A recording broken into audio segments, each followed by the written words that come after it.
अस्सलाम वालेकुम। आप सबका क्या हाल चाल है। उम्मीद करता हूँ आप सब खैर खैरियत से होंगे और अल्लाह ताला की हिफाजत में होंगे। 20th June 2022 and the day is Monday.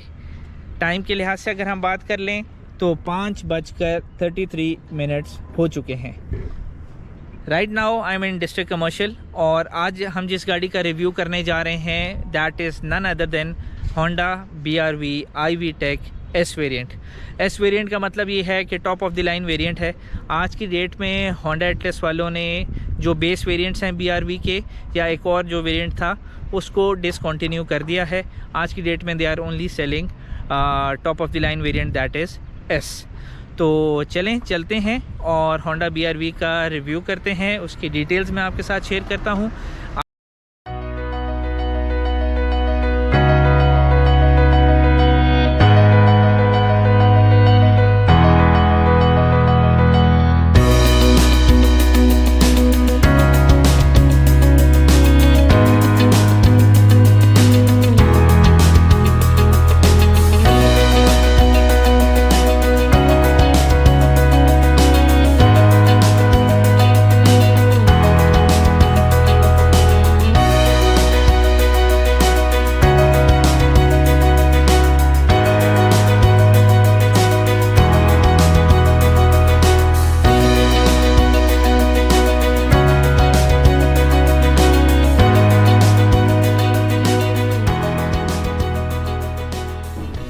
Front profile की अगर बात कर ली जाए तो क्रोम का काम आपको काफ़ी ज़्यादा नज़र आएगा।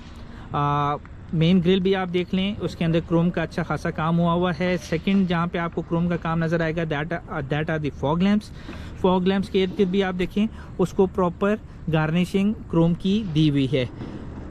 फॉग लैंप्स के बीच में जो आपको ग्रिल मिलती है वो हनीकॉम्ब डिज़ाइन में है और ब्लैक टोन में आती है। मेन जो ग्रिल है उसके अंदर भी हनीकॉम्ब डिज़ाइन मिलता है, बट उससे फ्रंट के ऊपर उन्होंने क्रोम की फिनिशिंग की हुई है। और इन द मिडल जो है आपको होंडा का लोगो मिल जाता है। और जो हेडलैम्प्स हैं that are the projection headlamps, और प्रोजेक्शन हेडलैम्प्स के साइड ही के साथ जो DRLs हैं वो हेडलैम्प्स के साथ ही फिनिश किए गए हैं। साइड प्रोफाइल की अगर बात कर ली जाए तो सबसे पहली चीज़ जो है वो 16 इंच एलॉय व्हील्स आपको मिल जाते हैं। दरवाजे के बॉटम एंड के ऊपर भी क्रोम की फिनिशिंग मतलब क्रोम गार्निशिंग उन्होंने दी हुई है। कीलेस एंट्री आपको इसमें मिल जाता है। जो डोर हैंडल्स हैं top of the line variant होने की वजह से वो भी क्रोम फिनिशिंग के साथ दिए गए हैं। साइड मिरर्स जो हैं वो रिट्रैक्टेबल हैं, but that are not linked with the locking and unlocking of the car. अंदर आपको गाड़ी में ड्राइवर साइड के ऊपर बटन दिया गया है जहां से आप गाड़ी के जो रिट्रैक्टेबल मिरर्स हैं वाया बटन आप उनको इस्तेमाल कर सकते हैं।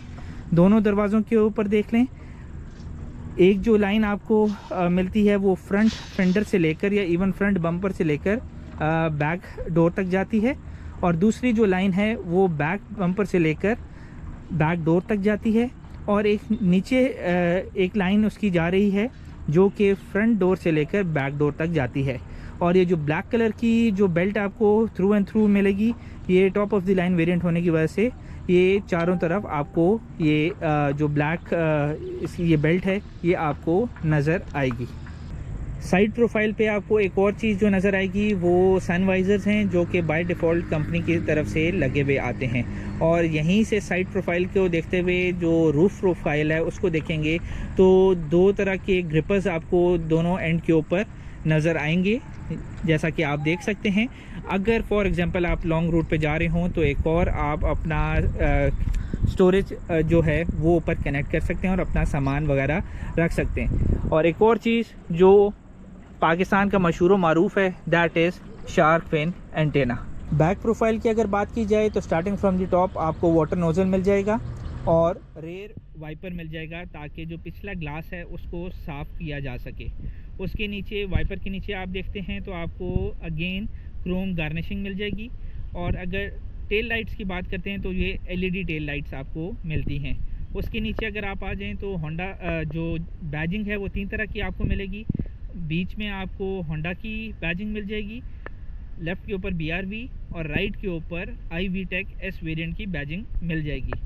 रेयर के ऊपर आपको मतलब बैक साइड के उससे बैजिंग से नीचे अगर आप देखते हैं तो आपको रेयर कैमरा भी मिल जाता है। और बम्पर्स के साइड्स के ऊपर देखें तो आपको रिफ्लेक्टर्स मिल जाते हैं। और उसके नीचे आप देखें तो वो जो black belt through and through जा रही है वो यहाँ पर भी आपको नज़र आएगी। रेयर में अगर आप ट्रंक को खोल लेते हैं तो ट्रंक की स्पेस आपके सामने है।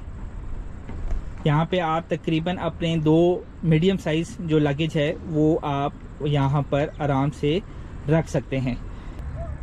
जो टूल किट है वो आपको लगेज स्पेस ही के राइट कॉर्नर के ऊपर मिल जाता है। जैसा कि आप देख सकते हैं यहाँ पे आपकी जो गाड़ी की टूल किट है वो आपको मिल जाती है।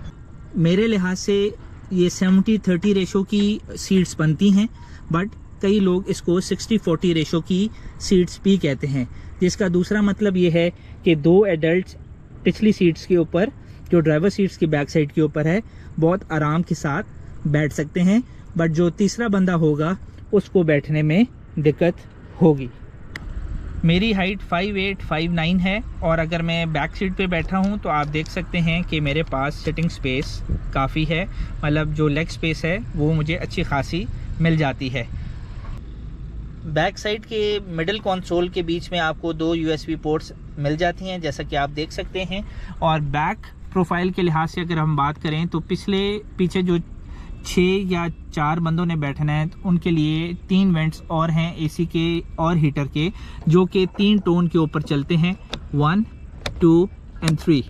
तो इसके लिहाज से ये बैक पैसेंजर्स के लिए उन्होंने वेंट्स दिए हुए हैं। जैसा कि बैक सीट्स के लिहाज से मैंने जिक्र किया था, कुछ लोग इन सीट्स को 60-40 की रेशो के लिहाज से सीट्स कहते हैं, बट मेरे लिहाज से ये 70-30 रेशो की सीट्स हैं। जो लेफ़्ट सीट है वो 70% और जो राइट सीट है ये 30%। तो इसका दूसरा मतलब ये है कि पिछली सीट्स के ऊपर 2 एडल्ट्स बैठ सकते हैं और मिडिल के अंदर जो कि डिस्कम्फर्ट रहेगा, बट ये है कि छोटी उम्र का कोई बच्चा इधर बिठाया जा सकता है। जैसा कि आप सबको मालूम है कि होंडा BRV जो है ये 7 सीटर कार है, जिसको मैं खुद 6 सीटर कार मतलब उसको कंसिडर करता हूँ। तो ये सबसे एंड की जो 2 सीट्स हैं वो आपको यहाँ पे मिल जाती हैं। नॉर्मली यहाँ पर आप अगर लॉन्गर रूट पे जा रहे हैं तो एडल्ट्स के लिए मुश्किल होगा, क्योंकि जो लेग स्पेस है वो पिछली सीट्स की, सबसे जो पिछली सीट्स हैं उसकी कम है।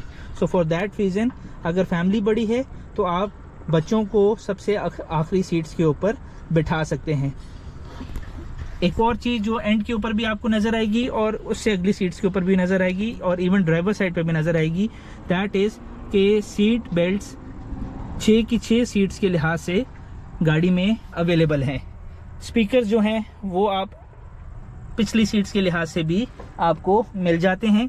2 फ्रंट सीट्स के ऊपर हैं और 2 रेयर सीट्स के ऊपर आपको मिल जाते हैं। दोनों एंड्स के ऊपर आपको कप होल्डर और आपको आर्म रेस्ट मिल जाता है। फॉर एग्जांपल आपको लगेज स्पेस ज़्यादा रिक्वायर्ड है तो आपकी जो पिछली 4 सीट्स हैं वो चारों की चारों इस तरह करके फोल्ड हो जाती हैं और आपको जो लगेज स्पेस है वो काफ़ी ज़्यादा मिल जाती है। इस गाड़ी को बेसिकली मैं SUV की कैटेगरी में कंसिडर नहीं करता। मेरे लिहाज से ये MPV कैटेगरी की गाड़ी है। By MPV I mean multipurpose vehicle. Door profile की बात कर ली जाए तो जो ड्राइवर साइड का जो शीशा है वो कंप्लीट ऑटो है, बाकी जो तीनों शीशे हैं वो ऑटो नहीं हैं। इसी साइड इधर ही इसी पैनल में आपको विंडो कंट्रोल, चारों विंडोज़ को कंट्रोल करने का भी आपके पास उसको लॉक अनलॉक का ऑप्शन है। चारों जो लॉक्स हैं उनको भी लॉक अनलॉक करने का ऑप्शन है। और फ्रंट के ऊपर अगर आप देखते हैं रिट्रैक्टेबल मिरर का भी बटन मिल जाता है और जो साइड मिरर्स हैं उनको एडजस्ट करने के लिहाज से भी कंट्रोल मिल जाता है। डोर हैंडल्स के लिहाज से बात करें तो सिल्वर कलर का कॉम्बिनेशन, मतलब देना वो क्रोम चाह रहे थे बट उन्होंने मैट फिनिश सिल्वर के साथ चारों डोर हैंडल्स दे दिए हैं। 4 स्पीकर यहाँ पर आते हैं और यहाँ पे वॉलेट स्पेस वगैरह भी और कप होल्डर की स्पेस भी आपको मिल जाती है। Top of the line variant होने की वजह से आपको पुश स्टार्ट की ऑप्शन भी अवेलेबल है। स्टीयरिंग व्हील की अगर हम बात कर लें तो मल्टीमीडिया स्टीयरिंग आपको मिल जाता है और 3 स्पोक जो स्टीयरिंग है वो आपको मिल जाता है। यहाँ पर अगर आप देखते हैं आपको वॉल्यूम कंट्रोल, आपको चैनल कंट्रोल और मोड चेंज करने की भी ऑप्शन इसमें मिल जाती है। मेन क्लस्टर की अगर बात कर ली जाए तो 3 तरह का सर्कुलर मोशन के अंदर आपको जो क्लस्टर है वो मिलता है और उसमें लेफ्ट मोस्ट जो है वो आपको आरपीएम मीटर मिल जाता है, बीच वाला ओडोमीटर और राइट मोस्ट जो है वो आपको इंफॉर्मेशन के लिहाज से आप सेक्शन कह सकते हैं, जिसमें आपको टाइम, आपको trips, trip A, trip B, even trip A की रेंज, एवरेज आपको बता रहा होता है, ट्रिप बी आ जाती है, टाइम आ जाता है और मेन कितने किलोमीटर गाड़ी चल चुकी है वो ऑप्शन मिल जाती है। इंफोटेनमेंट सिस्टम भी इसमें आपको मिल जाता है और उसके नीचे आपको डिजिटल क्लाइमेट कंट्रोल भी आपको मिल जाता है।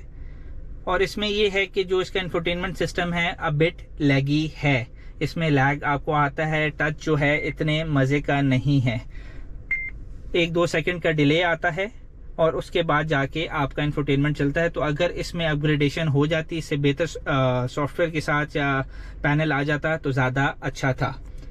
नीचे की साइड पे अगर ट्रांसमिशन की बात करें तो बेसिक सीवीटी ट्रांसमिशन है, जिसमें आपको parking, reverse, neutral, drive, sports और लो गियर की ऑप्शन मिल जाती है। फ्रंट ही के ऊपर आपको 2 कप होल्डर्स की जगह मिल जाती है और एक आपको चार्जिंग पोर्ट मिल जाती है। ओवरऑल अगर आप इसके कॉकपिट व्यू को देखते हैं या फ्रंट डैशबोर्ड एरिया को देखते हैं तो गाड़ी के अंदर बैठते साथ ही आपको ऑल थ्रू एंड थ्रू आपको प्लास्टिक की फील आती है। इस गाड़ी में इतना ज़्यादा प्लास्टिक इस्तेमाल हुआ है कि शायद ही किसी गाड़ी में हुआ हो। बेज कलर का कॉम्बिनेशन है, टॉप जो है ब्लैक कॉम्बिनेशन में आ जाता है, बीच में सिल्वर कलर की लाइनिंग भी दी हुई है, बट ऑल प्लास्टिक। साइड पे अगर आप देखें तो आपको ट्रेडिशनल हैंड ब्रेक मिल जाती है, यहाँ पर आपको आर्म रेस्ट मिल जाता है और आर्म रेस्ट के अंदर आपको ये स्पेसिंग मिल जाती है कुछ सामान रखने की। ये 2 टायर का होता है और दूसरी आपको यहाँ पर भी स्पेस मिल जाती है। ओवरऑल जो फील है गाड़ी की, जैसा कि आप सुन भी सकेंगे, प्योर प्लास्टिक की फील आती है। तो ये था आज का व्लॉग। उम्मीद करता हूँ आपको पसंद आया होगा। पसंद आने की सूरत में वीडियो को लाइक कर दें, शेयर कर दें, चैनल को सब्सक्राइब कर दें और बेल आइकन को प्रेस करना ना भूलें ताकि रोज़ाना की अपडेट्स आपको मिलती रहें। राह चलते हुए साइनिंग आउट। अल्लाह हाफिज़।